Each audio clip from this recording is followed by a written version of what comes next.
Welcome back to our YouTube channel Barnomoy 36। তোমাদের CBCS এর বাংলা অনার্সের যে পেপারটা সাপ্লিমেন্টারি রয়েছে, যেটার পরীক্ষা খুব সামনে CC7, সেটা সাজেশন নিয়ে আজকে বর্ণময় 36 তোমাদের সামনে। চলো দেরি না করে দেখে নিই সাজেশন পেপারে কী কী রেখেছি তোমাদের জন্য। ইউনিট 1 থেকে তোমরা সাম্য রয়েছে ইউনিট 1-এ, সেখান থেকে তোমরা দেখবে মনুষ্য সকলেই সমান বলে একটা কোটেশন থাকে, সেটার আলোচনা। সাম্য প্রবন্ধে স্ত্রী পুরুষের বৈষম্য, নারী পুরুষের অধিকারের সাম্য প্রতিষ্ঠা, মানে নারী পুরুষের সমানাধিকার যে বিষয়টা সাম্যতে রয়েছে, তোমরা যারা পড়ে ফেলেছো অলরেডি তারা আশা করি রিলেট করতে পারবে আমি কি বলছি। উত্তরকালের সাম্য ভাবনাকে পরিত্যাগ করেছিলেন, বিষয়টি আলোচনা। জমিদার পক্ষে কয়েকটি কথা বলবার প্রয়োজন আছে, সাম্যগ্রন্থ অবলম্বনে আলোচনা। পৃথিবীতে 3টি আশ্চর্য ঘটনা ঘটিয়েছে, কোটেশন, আলোচনা। পরাণমণ্ডলের জমিদারের অত্যাচারের যে শিকার বা পরাণমণ্ডল চরিত্র ভালো করে করো। বিধবা বিবাহ প্রচলন সম্পর্কে সাম্য প্রবন্ধে লেখকের যে অভিমত আমরা পেয়েছি বা পাই, সে প্রসঙ্গে একটুখানি দৃষ্টিপাত করার বিষয়টা। সাম্য থেকে এই কটা কোশ্চেন তোমরা একটু ফ্ল্যাটলি রেডি করো, আশা করি খুব একটা অসুবিধা হবে না, এর বাইরে প্রশ্ন আসবে না।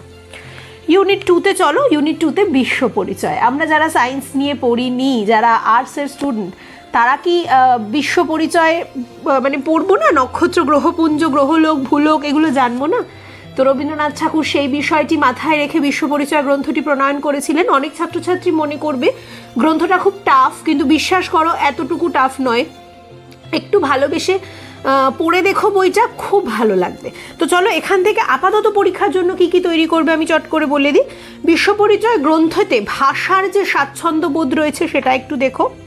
চৈতন্যের মুক্তি অভিব্যক্তি বোধ করি সৃষ্টির শেষ পরিণাম, একটু কোট আনকোট দেখো।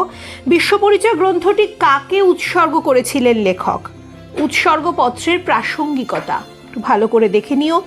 নক্ষত্রলোক রচনাংশে নক্ষত্রমণ্ডলীর যে বিস্ময় বা নক্ষত্রমণ্ডলীর যে পরিচয় রয়েছে সেগুলো দেখো, সাথে পাশাপাশি রেডি করো ভূলোক, পরমাণুলোক আর গ্রহলোক।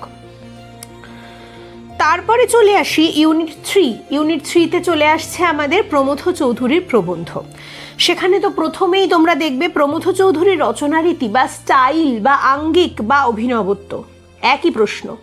বাংলা সাহিত্যে প্রমথ চৌধুরীর স্টাইল বা বাংলা সাহিত্যে প্রমথ চৌধুরীর আঙ্গিক বা বাংলা সাহিত্যে প্রমথ চৌধুরী যে অভিনবত্ব নিয়ে এসেছিলেন রচনা রীতিতে, সেই বিষয়টা দেখো। সবুজপত্রের মুখপত্র রেডি করবে, ভারতচন্দ্র রেডি করবে, রায়তের কথা, বই পড়া, পূর্ব ও পশ্চিম মলাট সমালোচনা। এ কটা যদি রেডি করতে পারো, আমি গ্যারান্টি দিচ্ছি CC7-এ সাপ্লিমেন্টারি পেপার এবছর ক্লিয়ার হতে বাধ্য, আটকাবে কারো ক্ষমতা নেই। লাস্ট ইউনিট 4, আপন কথা। সেখান থেকে আপন কথা শ্রেণী বিচার দেখবে।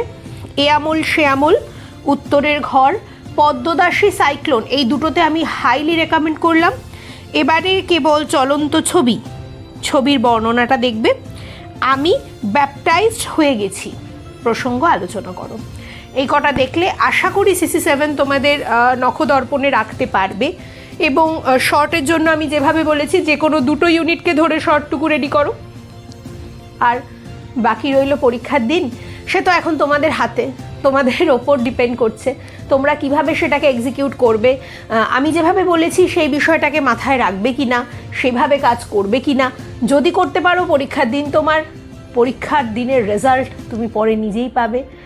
যেটুকু সাজেশন করে দিয়েছি যদি একটাও না ছেড়ে রেডি করতে পারো, সাপ্লিমেন্টারি পেপার ক্লিয়ার হতে বাধ্য। তো সবাই পড়াশোনায় থেকো, ভালো থেকো, আর খুব ভালোভাবে পরীক্ষার প্রিপারেশন নাও। আশা করি পরীক্ষা সবার খুব ভালো হবে। কমেন্ট সেকশনে এসে কমেন্ট করতে ভুলো না পরীক্ষা কেমন দিলে সকলে। চলো ভালো থেকো সবাই, পড়াশোনায় মেতে থেকো।